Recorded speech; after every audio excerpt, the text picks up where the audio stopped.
Tuhan bersamamu. Dan bersama rohmu. Inilah Injil suci menurut Lukas. Dimuliakanlah Tuhan.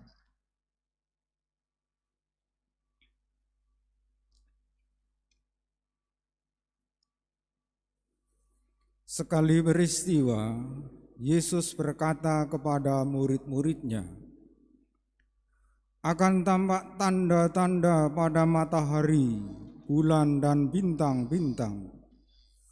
Bangsa-bangsa di bumi akan ketakutan dan bingung menghadapi deru dan gelora laut.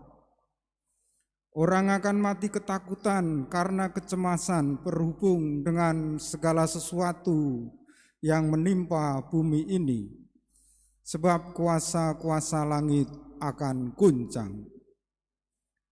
Pada waktu itu, orang akan melihat Putra Manusia datang dalam awan dengan segala kekuasaan dan kemuliaannya. Apabila semuanya itu mulai terjadi, bangkitlah dan angkatlah kepalamu, sebab pembebasanmu sudah dekat.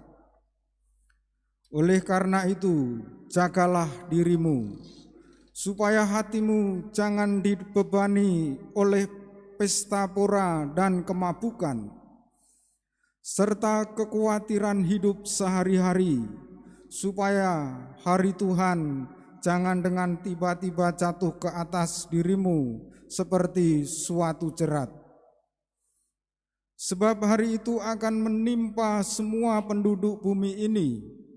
Berjaga-jagalah selalu sambil berdoa, supaya kamu mendapat kekuatan untuk luput dari semua yang akan terjadi itu, dan supaya kamu tahan berdiri di hadapan Putra Manusia."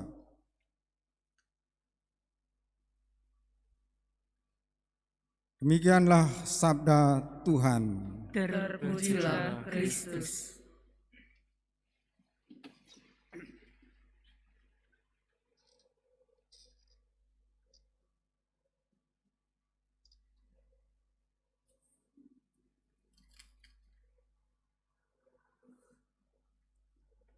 Umat Allah yang terkasih, kalau lilin Advent yang pertama tadi mati, itu pertanda umat Teluk sulit diajak bertobat. Saya sudah was-was tadi, jangan-jangan mati, jangan-jangan mati gitu. Tapi kalau mati akan saya nyalakan. Kalau yang satu tidak bisa, yang satu sampai 3. Itu pertanda umat Allah Teluk mau bertobat dan terus bernyala seperti lilin. Watak saya itu kalau belum berhasil, belum berhenti. Nah, gitulah. Bukan karena saya kuat, tetapi saya yakin dengan penyertaan Tuhan. Ngotot orangnya, asal benar. Dan lilin bernyala itu menjadi lambang harapan kita semua sebagai orang beriman. Tetapi kitab suci kok berbicara tentang kehancuran, tentang akhir zaman. Tetapi bukankah akhir zaman itu juga bagian dari iman kita? Persoalannya jangan menyerah. Kalau orang mengalami jalan buntu, biasanya pengen mati aja. Mungkin Bapak Ibu pernah ada saat-saat pengen mati saja. Kenapa pengen mati saja? Karena merasa tidak kuat. Jangan pengen mati. Orang yang sakit aja diobati supaya sembuh lalu hidup, kok kita pengen mati. Mati itu tidak usah diinginkan, nanti datang sendiri. Maka kita harus pengen hidup. Hidup tidak hanya hidup, tetapi hidup yang berpengharapan.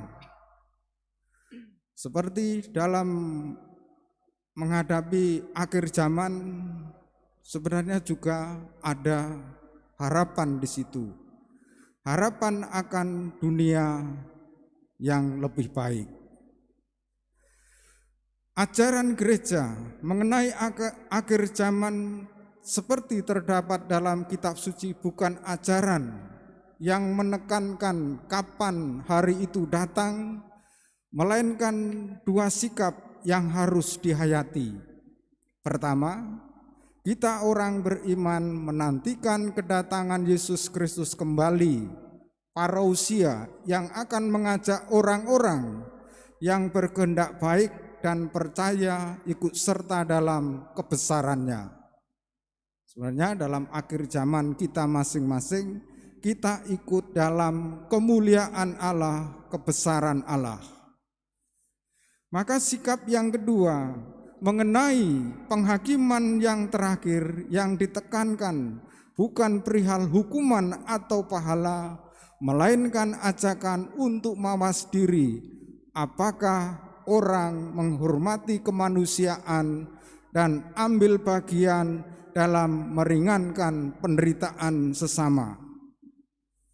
Kapan akhir zaman itu terjadi?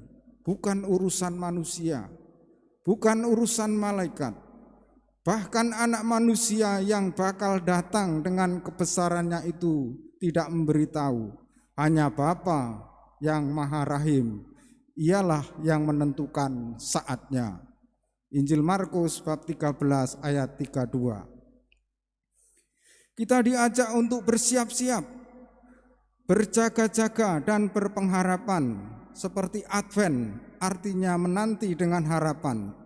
Caranya bukan dengan diam saja seperti orang yang menerima 1 talenta atau mendahului Tuhan, yang orang yang merasa tahu kapan hari kiamat itu terjadi, melainkan dengan ikut mengusahakan kemanusiaan yang makin cocok dengan martabat yang dimaui Tuhan seperti pada awal penciptaan.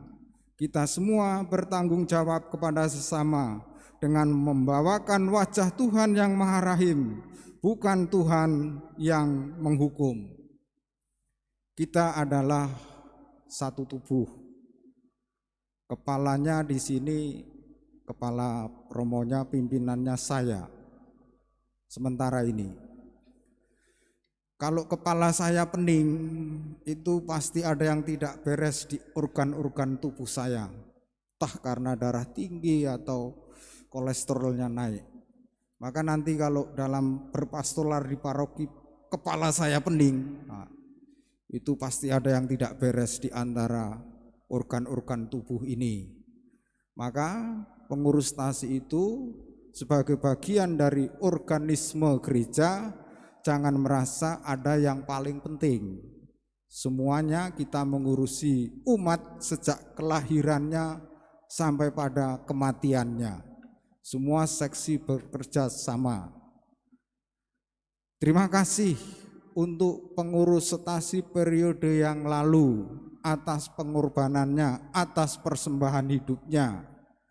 Juga terima kasih untuk Bapak Ibu saudara-saudari yang mau berkenan mempersembahkan hidupnya untuk menjadi pelayan di gereja paroki. Yang paling pokok adalah keluarga. Jangan sampai kepengurusan ini mengganggu keluargamu. Maka sisa-sisa di tengah kesibukan hidup berkeluarga dan mengurus pekerjaan yang kayaknya ya mudah-mudahan semakin ringan di tahun-tahun yang akan datang, digunakan sisa hidup dan waktunya untuk melayani Tuhan. Maka waktu yang sedikit itu harus diisi dengan waktu yang berkualitas. Kualitas artinya kalau mengerjakan itu selesai dan tuntas, tidak gantung-gantung, tidak menunda-nunda, gercep istilah anak sekarang, harus gercep, gerak cepat, karena waktunya memang singkat. Dan kita dipanggil untuk menaruh harapan kepada Tuhan, jangan menyerah. Immanuel, Tuhan menyertai kita. Amin.